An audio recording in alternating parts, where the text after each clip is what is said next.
bahay kubo. Nakakadiri yung korupsyon. Kailangan hindi siya maging katanggap-tanggap. Kailangan aminin natin na at some level, all of us are guilty here. Hindi ibig sabihin may natanggap tayo. Pero ibig sabihin at some point, hinayaan natin na pumayag tayo.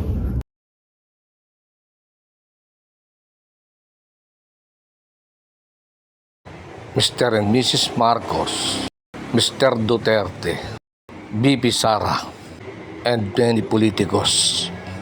Bakit hindi gawing herbal medicine ang makahiya? Para may lunas na sa mga taong makakapalang muka.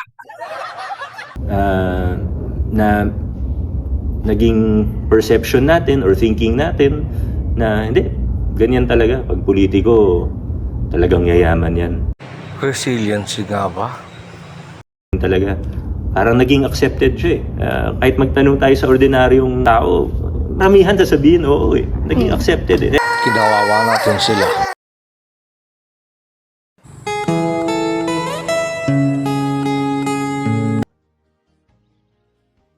Tila kay lupit-lupit,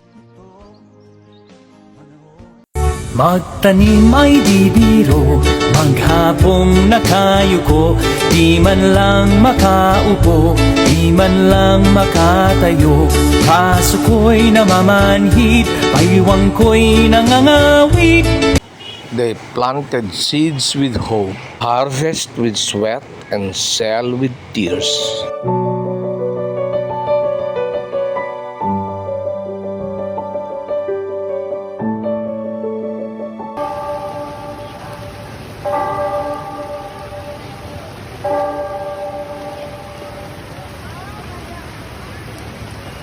I think that's the first step. We have to challenge that thinking, challenge that.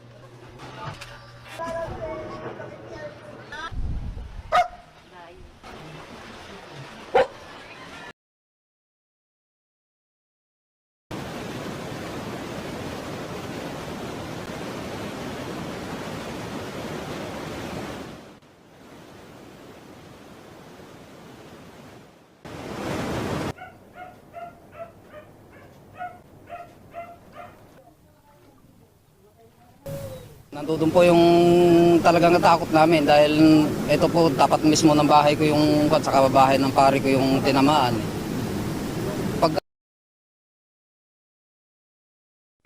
Corruption must stop.